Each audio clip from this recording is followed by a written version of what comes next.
Back on Big Ten today, the Big Ten with 4 teams in Joel Klatt's top 10 this week. That is one more than they have in the AP poll, as unlike the voters, Joel has USC in that group. In fact, he has them as the second highest ranked conference team heading into that showdown at the Big House that we were talking about. Also has Ohio State a spot higher than where they are in the AP, and has Penn State ahead of Oregon, while the voters have that duo reversed. Fox Sports lead game analyst Joel Klatt joining us now to talk a little bit more about the weekend ahead in the Big Ten.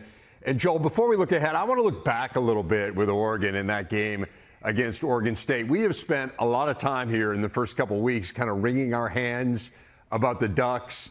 They're going to Corvallis, a game I think some people feared they might lose. They won the game by 5 touchdowns.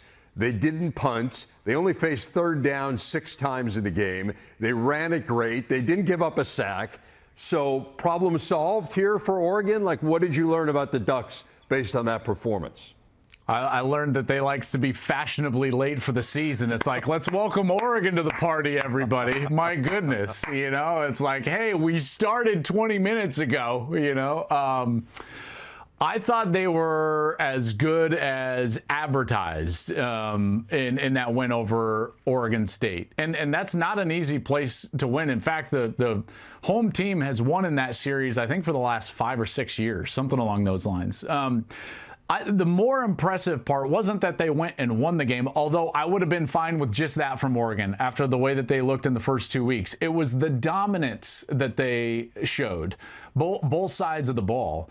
And it's fascinating to me, too, and we take a look at these teams and we start to really see in college football just how important it is to not just have a quality offensive line, but the right combination at offensive line. They switched around the guard-center combination, and they find it, you unlock it. It's like the old locker, at high school, and they're like, bang, and then you can finally open the locker, and all of a sudden, everything became easier. They ran it well. Dylan Gabriel looked sensational. He was so efficient, and this is what we all expected to see. When we were looking at this roster in the preseason, we thought that they would be great on defense. We thought they would be efficient and explosive on offense, and we finally get to see that come to fruition.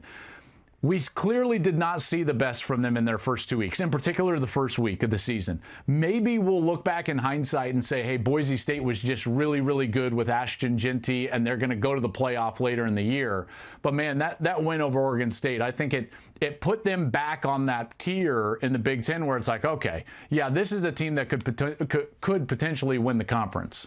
Let's get into this weekend, and it starts on Friday night. So we have 2 ranked matchups in the Big Ten. I don't think anyone's surprised that USC-Michigan is a ranked matchup. We'll get to that one in a moment, but I would guess there is some surprise that Illinois-Nebraska is a ranked matchup. It's going to be the 400th straight sellout at Memorial Stadium in Lincoln. It should be an amazing scene. You have 2 teams that feel really good about themselves. What interests you the most, and what matchup do you think kind of decides this one?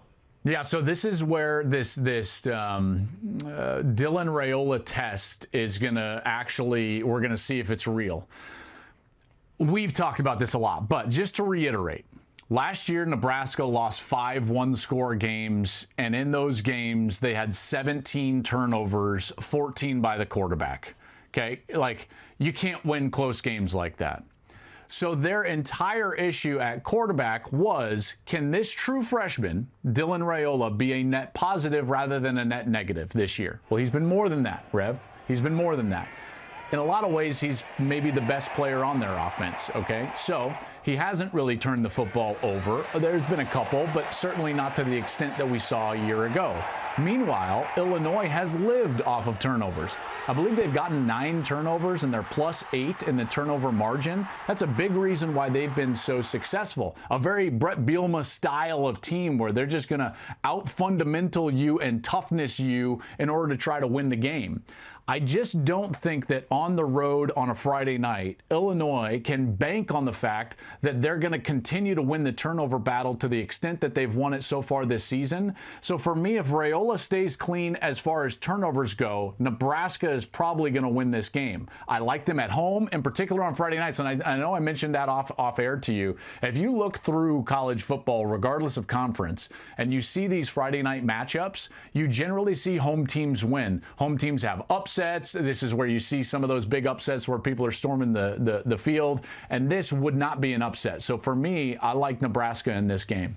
Should be a really amazing scene there in Lincoln. They've been waiting a long time to have meaningful games at Memorial Stadium. I mean, they are starving for it, man. They've waited 25 years for like anything, and it's like, it's here. They're going to be like, bah! It's going to be wild. There have been lots of meaningful games at the Big House, as we know, in recent years.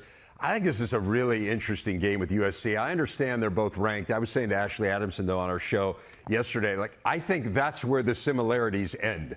They're both ranked. Like, other than that, it's so divergent right now. It just feels like USC is feeling good about themselves. They had the great win against LSU. They absolutely hammered Utah State. They found a defense. And with Michigan, you're going to a new quarterback in Alex Orji. The defense, it hasn't been talked about as much because the offense has been such a challenge, but I'm not sure the defense is quite up to the level that they thought it was going to be at. So what do you think about the Trojans going into Ann Arbor? How do you see this one? One team has an identity, and I don't think the other team does right now. And that's strange to say, you know, when we're sitting here, because there was no team with a stronger identity and a more secure identity over the last 3 years than Michigan. And right now they're searching. They're replacing their quarterback, and so they're going to go from Davis Warren to Alex Orji. I still think that they're searching for the right combination on the defensive side about aggressiveness versus base defense or not blitzing. Meanwhile, you look over and USC knows exactly who they are. All of a sudden, they've got a defensive structure that they very much believe in. They feel like they're physical. They tackle better in space. The offense, at least I thought, was going to be fine even without Caleb Williams, and that's proven out to be true, in particular with Miller Moss and what he's been able to do. And think of it this way. They haven't even really scratched the surface as far as running the football effectively or getting the ball to Zachariah Branch, who's probably their best offensive player. So there's room for growth for USC even with the hot start. This is a fascinating matchup, and I will just say the one area that I think is paramount in this game, if I'm calling this game, I think it completely hinges on whether Michigan wants to try to blitz on defense or not. And the reason is because traditionally, and I've covered both of these teams for a long time, specifically Lincoln Riley and now this Michigan style of defense, when you blitz Lincoln Riley's offense, he makes you pay. And the reason is, Rev, that he has answers.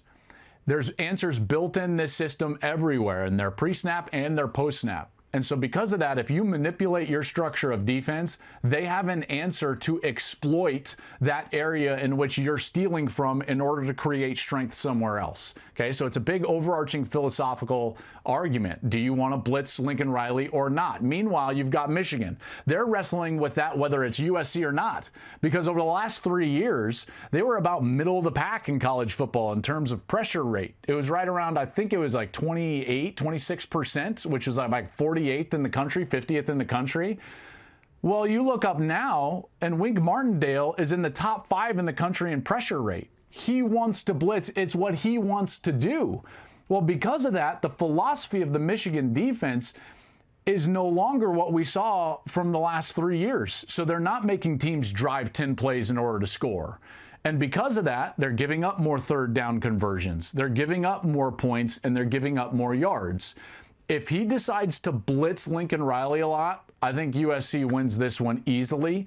And if not, and they just play a structure of defense that forces USC to earn their way down the field, I think it's going to be a closer game. So many weapons for USC. They are at 15 different players who have caught a pass here through 2 games. So as you say, that's what I'm saying about answers. You know, like there's always answers. Yeah, it'll be very interesting to see how Wink Martindale approaches it. You're going to be in Columbus, Marshall against Ohio State for Big Noon. It doesn't figure to be an overly competitive game, although obviously you never know. Marshall, as we know, did beat Notre Dame a couple of years back. But that being said, what are you most interested in seeing from Ohio State, even if it isn't a competitive game? This idea of Ryan Day and Chip Kelly figuring out what this combination of offensive players is going to do best. because I still think that that's ongoing. But once they figure it out, it's going to be special because the pieces are special.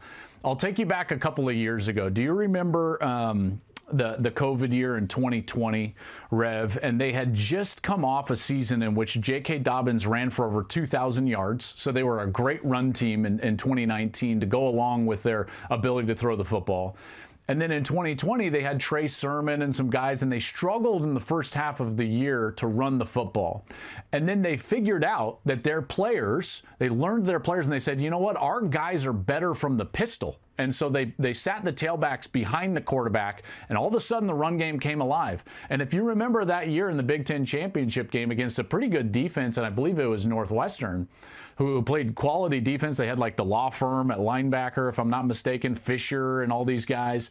And Trey Sermon ran for like 1 billion yards. I think it was like 370 yards or something. What I'm trying to paint the picture of is that Ryan Day has always done a great job of figuring out what his players do best and leaning into that. And so this idea that he and Chip get to continue to learn what Travion Henderson and Quinshon Judkins and Jeremiah Smith and Will Howard, all new pieces for them. You know, like how do they mesh together with the old pieces? And I know I mentioned Travion, but Emeka and Carnell Tate and Travion. That marriage and what they're trying to figure out and kind of make the concoction, that's what I'm most interested to see. It is frightening for opposing defensive coordinators. You talk about that Big Ten championship game. Mike Hankwitz, pretty good defensive coordinator. I played for Mike. Yeah. They had no answers in that game.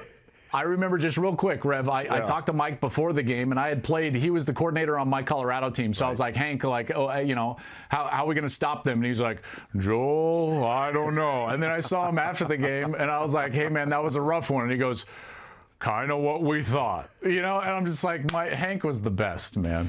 Good man, no doubt. Joel, enjoy the game in Columbus on Saturday. We'll look forward to hearing your call with Gus and Jenny. Thanks a lot as always. You bet. Thank you.